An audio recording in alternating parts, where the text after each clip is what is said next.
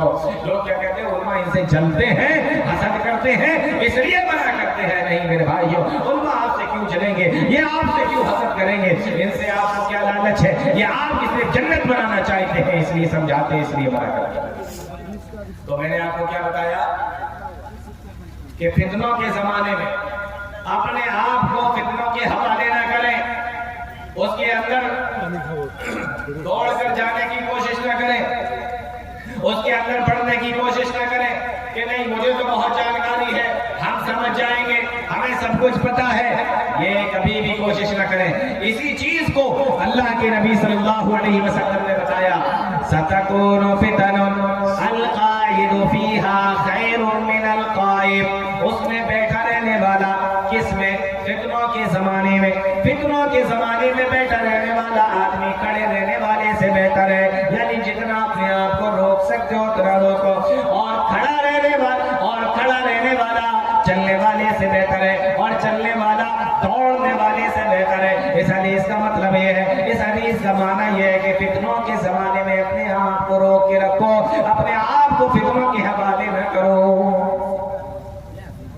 یہ دوسری حدیث ہے فتنوں کے تعلق سے جو میں نے آپ کو بتایا. ایک تیسری حدیث اور دیکھتے ہیں پیارے نبی صلی اللہ علیہ وسلم کی, فتنوں کے حوالے سے اللہ کے نبی صلی اللہ علیہ وسلم نے کیا فرمایا. آپ نے ارشاد فرمایا, بادروا بالاعمال فتنا, بادروا بالاعمال فتنا. او لوگوں جلدی کرو, کس کام کے اندر جلدی کرو, فرمایا نیک اعمال کرنے میں جلدی کرو. بادروا بالاعمال فتنا, نیک اعمال میں جلدی کرو, نیک کام کرنے میں جلدی کرو. کیوں جلدی کرو, فرمایا فتنا, اس سے پہلے تم کسی فتنے کے اندر مبتلا ہو جاؤ, کوئی فتنہ تمہارے اندر آ جائے, کسی فتنے کا شکار ہو جاؤ, کسی فتنے کے اندر تم گرفتار ہو جاؤ. فرمایا نیک اعمال کو جلدی کرو. نیک اعمال کے اندر فتنے لے آنے سے پہلے معلوم یہ ہوا کہ انسان جب فتنے کا شکار ہو جاتا ہے تو نیک عمل کرنے سے رک جاتا ہے, جب فتنے کا شکار ہو جاتا ہے نیک کام کرنے سے رک جاتا ہے. اس لیے اللہ کے نبی صلی اللہ علیہ وسلم نے فرما دیا نیک اعمال کرنے میں جلدی کرو. اور اللہ تعالیٰ نے قرآن کریم کے اندر بیان فرمایا, اللہ کے جو نیک بندے ہوتے ہیں وہ نیکی کے کاموں میں جلدی کرتے ہیں, بھلائی کے کاموں میں جلدی کرتے ہیں, نیک کام کرنے میں, نیک اعمال کرنے میں جلدی کرتے ہیں. فاستبقوا الخیرات, بھلائی کے کاموں میں آگے بڑھنے والے ہوتے ہیں. والسابقون السابقون, سبقت کرنے والے ہوتے ہیں, آگے بڑھنے والے ہوتے ہیں. نیک کام کے اندر جلدی کرتے ہیں, کام کو پہلے کرنے کی کوشش کرتے ہیں. تو نیک کام کے اندر جلدی کرو. کیوں, فتنوں کے آنے سے پہلے. تعجب کی بات یہ, ایک ہی حدیث کے اندر اللہ کے نبی صلی اللہ علیہ وسلم نے نیک اعمال کو اور فتنوں کو ایک ہی حدیث کے اندر جمع کر دیا, ایک ہی حدیث کے اندر بیان فرما دیا کہ نیک اعمال کے اندر جلدی کرو, فتنوں کے آنے سے پہلے. معلوم یہ ہوا کہ جب انسان نیک اعمال میں جلدی کرتا ہے تو اس اعمال کی برکت یہ ہوتی ہے کہ اللہ تعالیٰ اس کو فتنوں سے محفوظ کر دیتا ہے. یعنی اگر کسی انسان کو فتنوں سے بچنا ہو تو نیک اعمال کرتا رہے. نیک اعمال کرنے کی وجہ سے انسان فتنوں میں پڑنے سے بچ جاتا ہے, اور جب انسان فتنوں کے اندر پڑ جاتا ہے تو نیک اعمال کرنے سے رک جاتا ہے. اس لیے اللہ کے نبی صلی اللہ علیہ وسلم نے ایک ہی حدیث کے اندر نیک اعمال کو اور فتنوں کو ایک ساتھ ذکر فرمایا. یا تو انسان نیک عمل کرے گا یا انسان فتنے کے اندر ہوگا. اگر فتنوں کے اندر ہوگا تو نیک عمل نہیں کرے گا, اور اگر نیک عمل کرے گا تو فتنوں سے بچا رہے گا. اللہ تعالیٰ وہ نیک عمل کرنے کی وجہ سے اس کو فتنوں سے بچا کے رکھے گا. فرمایا بادروا بالاعمال فتنا, نیک اعمال کے اندر جلدی کرو فتنوں کے آنے سے پہلے. اور اسی کے ساتھ اللہ کے نبی صلی اللہ علیہ وسلم نے ایک چیز اور بیان فرمائی, فرمایا کقطاع اللیل المظلم, وہ لوگوں جب فتنے تمہارے درمیان میں آئیں گے, یعنی ایسی چیزیں جو تمہارے درمیان میں آئیں گے جس کے ذریعے سے تمہارے دین کا, تمہارے ایمان کا, تمہارے عقیدے کا امتحان لیا جائے گا, آزمائش تمہارے ہوگی, اور اس کے ذریعے سے تمہارے دین کے اندر فساد آ جائے گا، بگاڑ آ جائے گا، خرابی آ جائے گی، تمہارا عقیدہ بگڑ جائے گا، تمہارے نیک اعمال بگڑ جائیں گے، تمہارے جنت میں جانے کا راستہ بگڑ جائے گا۔ فرمایا ایسے وقت میں تقیتا اللیل المظلم، وہ فتنے تمہارے اوپر آئیں گے اور اس طریقے سے آئیں گے جس طریقے سے اندھیری رات ہوتی ہے۔ غور کرنے کی بات ہے، اللہ کے نبی صلی اللہ علیہ وسلم نے فتنوں کو کس سے تشبیہ دی ہے؟ فرمایا اندھیری رات کی طرح فتنے تمہارے اوپر آئیں گے۔ اور رات اندھیری کیسے ہوتی ہے؟ جیسے جیسے رات بڑھتی چلی جاتی ہے رات اندھیری ہوتی چلی جاتی ہے۔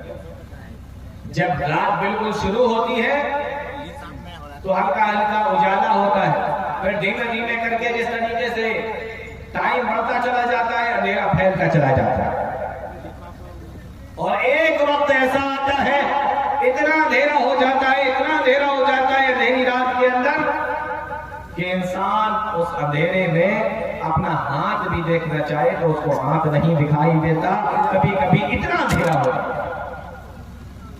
فرمایا قطع اللیل المظلم، اندھیری رات کی طرح فتنے آئیں گے۔ اب غور کرنے کی بات یہ ہے، تعجب کی بات یہ ہے، اللہ کے نبی صلی اللہ علیہ وسلم نے یہ نہیں فرمایا کہ فتنے تمہارے اوپر ایسے آئیں گے جیسے دن کا اجالا، جیسے دن کی روشنی، آپ نے یہ نہیں فرمایا۔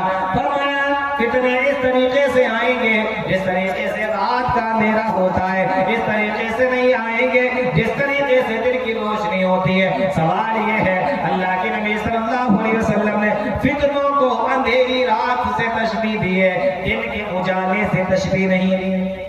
آپ اگر چاہتے تو یہ بھی تو کہہ سکتے تھے کہ جیسے دن میں روشنی ہوتی ہے، روشنی پھیلتی چلی جاتی ہے اور ہر انسان کے اوپر سورج کی روشنی پڑتی ہے، تو اسی طریقے سے فتنے بھی آئیں گے اور انسان فتنے کا شکار ہو جائے گا۔ لیکن آپ نے دن کے اجالے سے نہیں، رات کے اندھیرے سے تشبیہ دی۔ کیوں؟ اس لیے کہ رات میں دکھائی نہیں دیتا اور دن میں دکھائی دیتا، رات میں دکھائی نہیں دیتا اور دن میں دکھائی دیتا ہے۔ اسی طریقے سے فتنے ہیں کہ آپ فتنوں کا شکار ہو بھی جائیں گے، فتنے آپ کے اوپر آ بھی جائیں گے، فتنے آپ کے ایمان اور عقیدے کو بگاڑیں گے بھی، اور جس طریقے سے رات میں دکھائی نہیں دیتا اسی طریقے سے آپ کو فتنوں کا اندازہ بھی نہیں ہوگا کہ آپ فتنے کا شکار ہو چکے ہیں۔ آپ کا ایمان بگڑ رہا ہے، آپ کا عقیدہ بگڑ رہا ہے، آپ کے نیک اعمال بگڑتے چلے جا رہے ہیں، آپ کو اس بات کا اندازہ بھی نہیں ہوگا۔ جیسے رات کے اندھیرے میں دکھائی نہیں دیتا اسی طریقے سے انسان فتنے کا شکار بھی ہوگا اور اس کو پتہ بھی نہیں ہوگا۔ ہم یہ سوچیں کہ ہم فتنے کا شکار نہیں ہو سکتے، ایسا نہیں ہے۔ تو اللہ کے نبی صلی اللہ علیہ وسلم نے اندھیری رات سے تشبیہ دی۔ اور دوسری چیز یہ دیکھیں، اگر دشمن دن کے وقت میں حملہ کرے تو اس سے بچنے کا امکان زیادہ ہوتا ہے، لیکن اگر دشمن رات کے اندھیرے میں حملہ کرے تو اس سے بچنا مشکل ہوتا ہے، اس سے بچنا مشکل ہوتا ہے۔ اللہ کے نبی نے فرمایا کہ وہ اندھیری رات کی طرح ہے فتنے۔ کیا مطلب یہ ہے کہ جس طریقے سے دشمن دن میں اگر حملہ کرے تو بچنے کا امکان زیادہ ہوتا ہے، لیکن رات کے اندھیرے میں اگر کوئی حملہ کرے آپ کے اوپر، آپ کو کیا پتا کہاں سے حملہ ہو رہا ہے، کون کہاں سے مار رہا ہے، آپ کو اندازہ نہیں ہو سکتا۔ اسی طریقے سے پیارے نبی صلی اللہ علیہ وسلم نے فرمایا کہ رات کے اندھیرے تمہارے اوپر حملہ کریں گے، اور جیسے رات کے اندھیرے میں دشمن سے بچنے کا امکان کم ہوتا ہے، دشمن کا حملہ شدید ہوتا ہے، ہمیں دکھائی نہیں دیتا، اسی طریقے سے فتنوں سے بچنے کے امکان بھی کم ہوتا ہے۔ اور تیسری چیز، دن کے وقت میں اگر آدمی کسی جگہ سے جا رہا ہے، دن کے وقت میں اگر کہیں سے نکل رہا ہے تو کبھی کبھی ایسا ہوتا ہے کہ انسان اکیلا جا رہا ہے، سناٹا ہے چاروں طرف، کوئی انسان اس کو دکھائی نہیں دیتا، لیکن پھر بھی وہ چلتا رہتا ہے، اس کو کوئی ڈر نہیں لگتا۔ لیکن کبھی کبھی ایسا ہوتا ہے کہ انسان رات کے وقت میں جب چلتا ہے اور اندھیرا ہوتا ہے اور سناٹا ہوتا ہے تو اس کو ڈر بھی محسوس ہوتا ہے۔ تو یہ فتنے آپ کے اوپر آئیں گے بھی، حملہ بھی کریں گے، آپ کو دکھائی بھی نہیں دیں گے اور آپ کو ڈرائیں گے بھی، آپ کے ایمان اور عقیدے کو بگاڑیں گے بھی۔ اس لیے اللہ کے نبی صلی اللہ علیہ وسلم نے فتنوں کو کس سے مثال دی ہے؟ رات کے اندھیروں سے۔ اب اگر کوئی یہ سوچے ہم فتنوں کے اندر تو پڑ جائیں گے لیکن فتنے ہمارا کچھ بگاڑ نہیں پائے، فتنوں سے ہمیں کوئی فرق نہیں پڑے گا۔ تو اللہ کے نبی صلی اللہ علیہ وسلم نے اس کے بارے میں بھی بتا دیا کہ جو لوگ فتنوں کا شکار ہوتے ہیں ان کا حال کیا ہوتا ہے۔ پیارے نبی نے ارشاد فرمایا یصبح الرجل مؤمنا ویمسی کافرا وَيُمْسِي مُؤْمِنًا وَيُصْبِحُ كَافِرًا۔ اللہ کے نبی صلی اللہ علیہ وسلم نے ارشاد فرمایا فتنے انسان کی زندگیوں کے اندر اس طریقے سے آئیں گے، ان کے ایمان کو ایسے بگاڑیں گے، ان کے ایمان اور عقیدے کو اس طریقے سے بگاڑ کے رکھ دیں گے کہ ایک انسان صبح کے وقت میں مومن ہوگا اور شام کے وقت میں کافر ہوگا، اور شام کے وقت میں کافر ہوگا، صبح کے وقت میں مومن ہو جائے گا۔ یعنی اس طریقے سے اثر انداز ہوں گے کہ صبح کے وقت میں مومن ہے تو شام کو کافر، اور شام کو مومن ہے تو صبح کو کافر، یعنی اس کو پتہ ہی نہیں چلے گا کہ وہ کس وقت مومن ہے اور کس وقت وہ کافر ہے۔ آپ دیکھیں نا ایمان بدلنا، عقیدہ بدلنا، دھرم بدلنا ایک طریقے کا ایک اسٹائل بن چکا ہے لوگوں کا۔ یہ سمجھ میں نہیں آیا تو یہ کر لو، یہ سمجھ میں نہیں آیا تو وہ کر لو، یہ دین سمجھ میں نہیں آ رہا تو یہاں چلے جاؤ، یہ عقیدہ سمجھ میں نہیں آ رہا ہے تو وہاں چلے جاؤ۔ آج لوگ لالچ کی وجہ سے یا محبت کی وجہ سے یا اسی طریقے سے ڈر کی وجہ سے اپنا ایمان، اپنا عقیدہ کتنے طریقے سے چینج کر رہے ہیں۔ پیارے نبی نے فرمایا فتنے میں پڑنے والا آدمی صبح کے وقت میں مومن تو شام کے وقت میں کافر، اور شام کے وقت میں مومن تو صبح کے وقت میں کافر۔ اور کبھی کبھی انسان بہت بڑی قیمت کی وجہ سے نہیں بلکہ مختصر اور معمولی چیزوں کی وجہ سے بھی بے ایمان ہو جاتا ہے، بہت معمولی چیزوں کی وجہ سے بھی اپنے ایمان کو سے ہاتھ دھو بیٹھتا ہے۔ اس لیے پیارے نبی صلی اللہ علیہ وسلم نے فرمایا کہ معمولی چیزوں کی وجہ سے بھی انسان اپنے ایمان اور عقیدے کو بدل دے گا۔ یہ فتنے کا معاملہ ہے میرے بھائی۔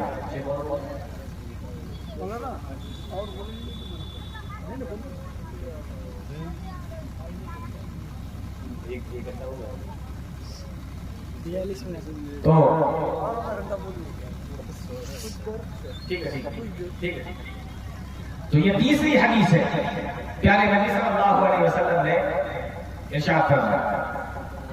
ایک اور حدیث دیکھیں اسی فطروں کے تعلق سے، پیارے نبی صلی اللہ علیہ وسلم فرماتے ہیں یوشک ان یکون خیر مال المسلم غنم، عن قریب ایک زمانہ ایسا آئے گا یوشک ان یکون خیر مال المسلم غنم، ایک زمانہ ایسا آئے گا کہ مسلمان کا بہترین مال غنم، بکریاں ہوں گی۔ یعنی ایک وقت ایسا آ جائے گا دنیا کے اندر فتنے اتنے زیادہ ہوں گے، اتنے زیادہ ہوں گے کہ اپنے ایمان کو، اپنے عقیدے کو بچانا مشکل پڑ جائے گا، اپنے دین اور اپنے ایمان کی حفاظت کرنا مشکل ہو جائے گا، اتنے زیادہ فتنے۔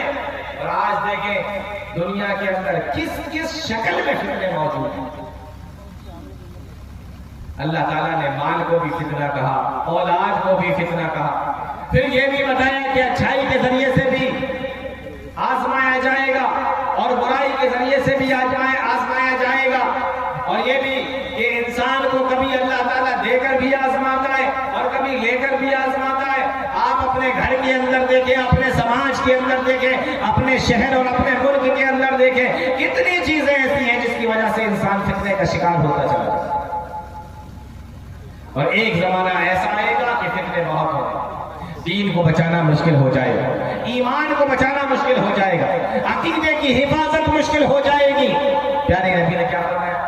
یوشک ان یکون خیر مال المسلم غنم، انسان کا سب سے بہترین مال بکریاں ہوں گی، اور ان بکریوں کا وہ کیا کرے گا؟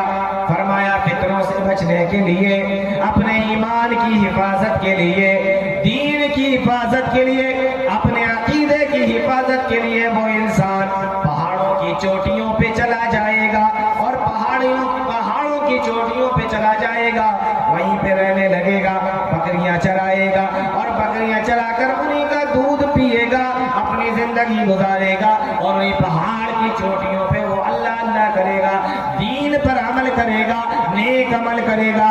انسان دنیا کے اندر اس کو اپنے ایمان کی، اپنی عقیدے کی حفاظت کرنا اتنا مشکل ہو جائے گا، ہر طرف فتنے ہی فتنے پھیلے ہوئے ہوں گے، انسان اپنے ایمان اور عقیدے کی حفاظت نہیں کرتا۔ آج آپ دیکھیں اپنے سماج کے اندر، آج آپ دیکھیں اپنے قرب و جوار کے اندر کتنے طریقے کے فتنے آپ کو مل جائیں گے، جس کے ذریعے سے انسان کا ایمان، اس کا عقیدہ۔ ہمارے اولاد کی جیبوں کے اندر موبائل رکھا ہوا ہے، ہمارے اولاد کے پاس میں موبائل ہے، اس موبائل کے ذریعے سے اگر آپ چاہیں تو اس کا صحیح استعمال کر سکتے ہیں، اور اگر آپ چاہیں تو آپ اس کا غلط استعمال کر سکتے ہیں، اور یہی آپ کا غلط استعمال کرنا خود آپ کا موبائل آپ کے لیے فتنہ بن جائے۔ آج دیکھیں نا، لوگوں کو قرآن پڑھنے کی فرصت نہیں ہے، لیکن موبائل کے اوپر جو میسج آتے ہیں ان کو پڑھنے کا ٹائم ہے، واٹس ایپ کے اوپر جو میسج آتے ہیں وہ پڑھنے کا ٹائم ہے ان کے پاس، لیکن قرآن پڑھنے کا ٹائم نہیں ہے۔ تو یہ ہمارا موبائل خود ہمارے لیے فتنہ بن گیا۔ آج اذانیں ہو رہی ہیں، نماز کا ٹائم ہو رہا ہے، اور ہمارے نوجوانوں کو دیکھو، کبھی کبھی تو دیکھنے میں یہ بھی آتا ہے کہ مسجد کے دروازے پر بیٹھے ہوتے ہیں اور موبائل نکال کر کوئی ویڈیو دیکھ رہا ہے، کوئی ریل چلا رہا ہے، کوئی گانے سن رہا ہے، اور اسی طریقے سے کوئی اس کے اندر گیم کھیل رہا ہے۔ وہی موبائل اس کے لیے فتنہ بن چکا ہے، اور اس کو نیک اعمال سے دور کر رہا ہے، نماز سے دور کر رہا ہے، اور اس کو مسجدوں کے قریب جانے سے دور کر رہا ہے، مسجدوں کے اندر نماز پڑھنے سے دور کر رہا ہے۔ موبائل آپ اسی طریقے سے غور کریں تو آپ کو پتا چلے گا کہ کتنی چیزیں ہیں جو ہمارے ایمان کو خراب کرنے کے لیے ہے، جو ہمارے عقیدے کو بگاڑنے کے لیے ہے۔ آج دنیا آپ کے ایمان کو، آپ کے عقیدے کو، آپ کے ایمان اور عقیدے کو بگاڑنے کے لیے اور اس کو خراب کرنے پر تلی ہوئی ہے میرے بھائیوں۔ اسی چیز کو اللہ کے نبی صلی اللہ علیہ وسلم نے بتایا تھا کہ ایک زمانہ ایسا آئے گا کہ انسان کا سب سے بہترین مال بکریاں ہوں گی، اور اس کو لے کر پہاڑوں پہ چلا جائے گا۔ کیوں؟ اس لیے کہ دنیا میں رہتے ہوئے اپنے ایمان کی اور اپنی عقیدے کی حفاظت کرنا اس کے لیے مشکل ہو جائے گا۔ آج دیکھیں، میری مائیں بہنیں اگر پروگرام میں آئی ہو تو ایک ان کے حوالے سے بھی ایک فتنے کا ذکر کر دیتے ہیں۔ کتنی تیزی کے ساتھ دنیا کے اندر بے حیائی کا فتنہ پھیلتا چلا جاتا ہے، ٹیلی ویژن کے ذریعے سے، موبائل کے ذریعے سے، انٹرنیٹ کے ذریعے سے، کس طریقے سے ہمارے گھروں کو، ماں بہنوں کو، کس طریقے سے لوگوں نے ان کو اپنے چنگل میں پھانسا، اور کس طریقے سے ان کو بے حیائی کی طرف دھکیل دیا۔ گھروں کے اندر ٹیلی ویژن لگا ہوا ہے، وہاں سے سیکھ رہی ہے، گھروں کے اندر موبائل ہے، وہاں سے سیکھ رہی ہے، سیریل دیکھ رہی ہے، وہاں سے سیکھ رہی ہے، اور ویسے ہی رہنے کی کوشش کر رہی ہے، ویسے ہی کپڑے لے کے آ رہی ہے، ویسے ہی کپڑے پہننے کی کوشش کر رہی ہے۔ بے حیائی کا فتنہ آج ہمارے سماج کے اندر آ گیا۔ یہ بھی ایک فتنہ ہے جس سے انسان کا ایمان اور عقیدہ بگڑ رہا ہے، جس سے اس کے نامہ اعمال، جس سے اس کے نیک اعمال بگڑتے چلے جا رہے ہیں۔ یہ بھی ایک فتنہ ہے، بے حیائی کا فتنہ۔ پیارے نبی صلی اللہ علیہ وسلم نے کیا فرمایا بے حیائی کے تعلق سے؟ اللہ کے نبی ارشاد فرماتے ہیں، اذا لم تستحی فاصنع ما شئت۔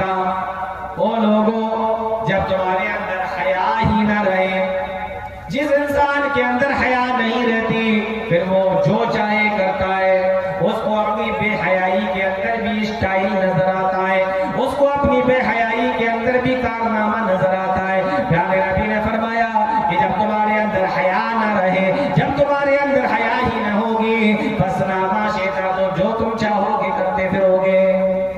آج دیکھو، شادی بیاہ کا موقع ہو، خود ماں باپ اپنے اولاد کو اور خاص طور سے اپنے بچیوں کو کس طریقے کے کپڑے لا کر دیتے ہیں، اور وہ مائیں اور وہ بہنیں اور وہ لڑکیاں اور وہ بچیاں ان کپڑوں کو پہن کر بے پردہ ہو کر، بے نقاب ہو کر شادیوں میں جا رہی ہے۔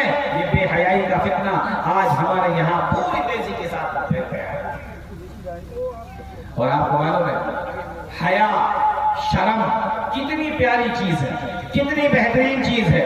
اللہ کے نبی صلی اللہ علیہ وسلم نے ایک حدیث کے اندر فرمایا، او لوگوں، حیا اور شرم اتنی پیاری اور اتنی بہترین چیز ہے کہ اس کائنات کو بنانے والا، ہمیں اور آپ کو پیدا کرنے والا یعنی اللہ تعالیٰ خود بھی شرم اور حیا کرتا ہے۔ اللہ کے نبی ارشاد فرماتے ہیں، ان اللہ عز وجل، ان اللہ عز وجل، بے شک اللہ تعالیٰ کو شرم آتی ہے۔ کس بات سے شرم آتی ہے؟ فرمایا کہ بندہ اللہ تعالیٰ کے سامنے اپنے ہاتھوں کو پھیلاتا ہے، ایردہما صفرا، اور اللہ تعالیٰ اپنے اس بندے کے، اللہ تعالیٰ اپنے اس بندے کو خالی ہاتھ لوٹا دے۔ اس بات پہ اللہ تعالیٰ کو شرم آتی ہے، یعنی اللہ تعالیٰ خود شرم کرتا ہے، اللہ تعالیٰ کو بھی شرم آتی ہے۔ شرم اور حیا اتنی پاکیزہ اور اتنی بہترین چیز ہے کہ اللہ تعالیٰ خود شرم اور حیا۔ ایک حدیث کے اندر اللہ کے نبی صلی اللہ علیہ وسلم نے فرمایا، ان ربکم حی ستیر یحب الحیاء والستر، بے شک تمہارا رب شرم کرنے والا ہے اور پردہ پوشی کرنے والا ہے، اور شرم اور حیا کو، پردہ پوشی کو پسند فرماتا ہے۔ وہ میرے بھائیو، یہ شرم اور حیا اتنی پیاری چیز ہے کہ خود اللہ تعالیٰ شرم و حیا کرتا ہے۔ اور ہمارے یہاں بے حیائی، ہمارے یہاں بے شرمی، اور کون کر رہا ہے؟ ہمارے گھر کی بچیاں، مسلمانوں کی بچیاں، ان کے کپڑے دیکھو، شادی بیاہ میں ان کا آنا جانا دیکھو، کہاں سے سیکھ رہی ہیں؟ موبائل سے سیکھ رہی ہیں۔ کہاں سے سیکھ رہی ہیں؟ سیریلوں سے سیکھ رہی ہیں۔ اور غور کیجئے، شرم و حیا اتنی پیاری چیز ہے کہ اللہ تعالیٰ بھی شرم و حیا کرتا ہے، اور خود پیارے نبی صلی اللہ علیہ وسلم نے فرمایا، اللہ کے نبی صلی اللہ علیہ وسلم بھی شرم و حیا کرتے تھے، اور اتنے شرم والے تھے، اتنے حیا والے تھے۔ حدیث کے اندر آتا ہے، کان النبی صلی اللہ علیہ وسلم اشد حیاء من العذراء فی خدرها، جس طریقے سے ایک کنواری لڑکی، ایک جوان لڑکی اپنے گھر کے اندر جس طریقے سے پورے پاکیزہ ماحول میں شرم و حیا کے ساتھ میں رہتی ہے، اللہ کے نبی صلی اللہ علیہ وسلم اس کنواری نوشیزہ سے بھی زیادہ شرم و حیا کرنے والے تھے۔ شرم و حیا اتنی زیادہ پسندیدہ چیز ہے، لیکن فتنہ بے حیائی کے راستے سے بھی آیا، اور جس نے ہمارے گھروں کو اپنی چپیٹ میں لے لیا۔ کون سا گھر ایسا ہے جس کے اندر بے حیائی نہیں ہوتی؟ کون سا گھر ایسا ہے جس کے اندر شرم و حیا آتی ہے اور بے حیائی نام کی چیز نہیں ہے؟ لڑکی بے حیا ہے، لڑکی کے باپ کو اتنی ہمت نہیں ہے کہ وہ ٹوک دے۔ لڑکی کے کپڑے اس طریقے کا پہناوا نہیں ہے جس طریقے کا اسلام نے بتایا، لیکن ماں اس کے اندر اتنی ہمت نہیں ہے کہ وہ اس کو ٹوکے۔ اور تعجب کی بات تو یہ ہے کہ کبھی کبھی ماں اور باپ ہی اپنے بچوں کو اس طریقے کے کپڑے لا کر دیتے ہیں۔ اور غور کریں، شرم و حیا کتنی پیاری چیز ہے۔ حضرت عائشہ رضی اللہ تعالیٰ عنہ بیان فرماتی ہیں، ایک مرتبہ اللہ کے نبی صلی اللہ علیہ وسلم اپنے گھر کے اندر تشریف فرما تھے، آپ لیٹے ہوئے تھے، اور آپ جس کپڑے کو، جس لنگی کو پہنے ہوئے تھے، وہ کپڑا، وہ لنگی تھوڑا سا اوپر تھی، اور آپ کی پنڈلی کھلی ہوئی تھی، آپ کی پنڈلی کھلی ہوئی تھی۔ اتنے میں حضرت ابوبکر صدیق رضی اللہ تعالیٰ عنہ آئے، اللہ کے نبی صلی اللہ علیہ وسلم اسی طریقے سے لیٹے رہے۔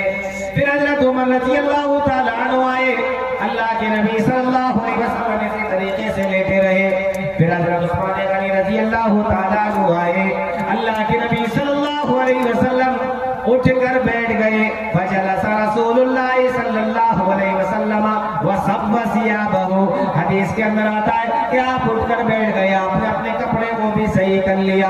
حضرت عائشہ رضی اللہ تعالیٰ عنہ فرماتی ہیں کہ جب یہ سارے لوگ چلے گئے، میں نے اللہ کے نبی صلی اللہ علیہ وسلم سے پوچھا، اے اللہ کے نبی، جب ابو بکر آئے تھے آپ اٹھ کر نہیں بیٹھے، آپ نے اپنے کپڑے کو صحیح نہیں کیا، آپ نے اپنی پنڈلی کو نہیں ڈھاکا، عمر آئے آپ ایسے ہی لیٹے رہے، لیکن جب عثمان غنی آئے آپ اٹھ کر بھی بیٹھ گئے، اور آپ نے چہرے کو بھی ڈھانک لیا، اپنے کپڑے کو بھی صحیح کر لیا۔ پیارے نبی صلی اللہ علیہ وسلم نے ارشاد فرمایا، اے عائشہ الا استحی من رجل تستحی منہ الملائکہ، او عائشہ میں ایسے آدمی سے شرم و حیا کیوں نہ کرو جس سے اللہ کے فرشتے بھی شرم و حیا کرتے ہو، جس سے اللہ کے فرشتے بھی حیا کرتے ہو، میں ایسے آدمی سے حیا کیوں نہ کروں؟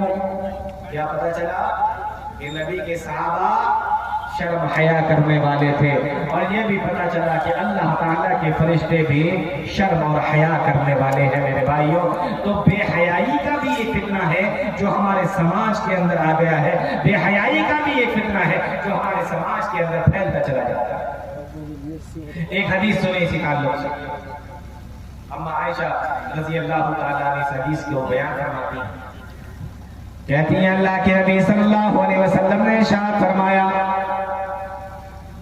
یحشر الناس یوم القیامۃ حفاۃ عراۃ غرلا، قیامت کا دن ہوگا، اللہ تعالیٰ سارے لوگوں کو جمع کرے گا، سارے لوگوں کو اکٹھا کرے گا۔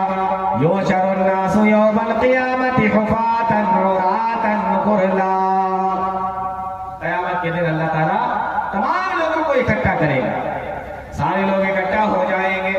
پیارے نبی نے ارشاد فرمایا، حفاتن ننگے پیر ہوں گے، عراتن ننگے بدن ہوں گے، غرلا اور بغیر ختنے کے ہوں گے۔ قیامت کے دن سارے لوگ، کسی کے بدن پر کوئی کپڑا نہیں ہوگا۔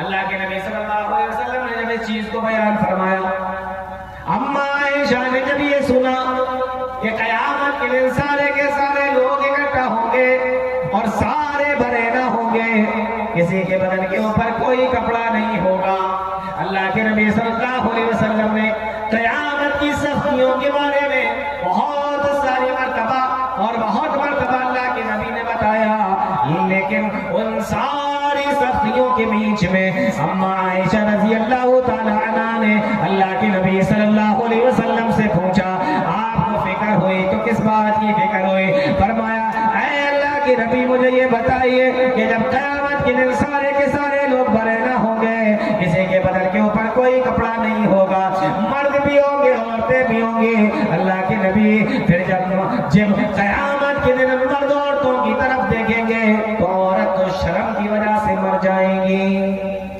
کس کی فکر ہوئی قیامت کے دن بھی؟ نہ جنت کے بارے میں پوچھ رہی ہے، نہ جہنم کے بارے میں پوچھ رہی ہے، نہ قیامت کی سختیوں کے بارے میں پوچھ رہی ہے، بس اتنا سنا اللہ کے نبی صلی اللہ علیہ وسلم سے کہ قیامت کے دن نہ مردوں کے بدن پر کوئی کپڑا ہوگا، نہ عورتوں کے بدن پر کوئی کپڑا ہوگا، تو سب سے پہلے فکر کس بات کی ہوئی؟ سب سے پہلے فکر ہوئی شرم اور حیا کی، اور فرمایا، اے اللہ کے نبی اگر ایسا معاملہ ہوگا تو عورتیں تو شرم سے مر جائیں گی، عورتیں شرم سے مر جائیں گی۔ یہ فکر ہوتی ہے ایک نیک عورت کو اپنے شرم و حیا کی، یہ فکر ہوتی ہے ایک پاکیزہ عورت کو اپنے شرم و حیا کی، یہ فکر ہوتی ہے ایک دیندار عورت کو، ایک مسلمان عورت کو اپنے شرم و حیا کی۔ قیامت کے دن کی سختیوں کے بارے میں نہیں پوچھا کہ کیوں ہوگا، کیسے ہوگا، ایسا کیسے ہوگا، لوگوں کا کیا حال ہوگا، نہیں، سوال پوچھا تو کس بارے میں پوچھا؟ صرف ایک چیز کے بارے میں سوال پوچھا، اور وہ سوال کیا تھا؟ صرف شرم و حیا کے تعلق سے سوال تھا۔ اس لیے میرے ماؤں بہنوں، شرم و حیا کا خیال کرو، پردے کا خیال کرو۔ یہ فتنے کسی بھی شکل میں آ سکتے ہیں، مردوں کے اندر کسی اور شکل میں، عورتوں کے اندر کسی اور شکل میں، اور میں نے شروع میں ہی آپ کو بتا دیا تھا کہ فتنہ کس کو کہتے ہیں؟ فتنہ اس کو کہتے ہیں جو انسان کے ایمان اور عقیدے کو بگاڑ۔ بہت طریقے کے فتنے ہیں، جن کا ذکر میں نے آپ کے سامنے کر بھی دیا، جیسے موبائل کا فتنہ ابھی تھوڑی دیر پہلے میں نے آپ کو بتایا، بے حیائی کا فتنہ۔ تو حضرت عائشہ رضی اللہ تعالیٰ عنہ نے پوچھا، اللہ کے نبی عورتیں تو مارے غیرت کے، مارے شرم کے مر جائیں گی، جس وقت مرد ان کی طرف دیکھیں گے۔ پیارے نبی صلی اللہ علیہ وسلم نے اس بات کا جواب دیا، آپ نے فرمایا، اے عائشہ اس دن کی سختی اتنی ہوگی، اس دن کا معاملہ اتنا زیادہ سخت ہوگا کہ کسی کو کسی کی طرف دیکھنے کا موقع نہیں ہوگا، کسی کو کسی کی طرف دیکھنے کی فرصت نہیں ہوگی میرے بھائیوں، اتنی زیادہ سختی ہوگی۔ تو شرم اور حیا کیجئے۔ بے حیائی کا فتنہ بھی آج ہمارے اندر، خاص طور سے ہمارے گھروں میں اور ہمارے مسلم عورتوں کے اندر یہ فتنہ آ چکا ہے۔ فتنے کی کئی شکلیں ہیں میرے بھائیوں۔ اللہ تعالیٰ ہم تمام لوگوں کو نیک عمل کی توفیق عطا فرمائے، قرآن اور حدیث کو سمجھنے کی، اس پہ چلنے کی توفیق عطا فرمائے، آمین یا رب العالمین۔ وآخر دعوانا الحمدللہ رب العالمین، والسلام علیکم ورحمۃ اللہ وبرکاتہ۔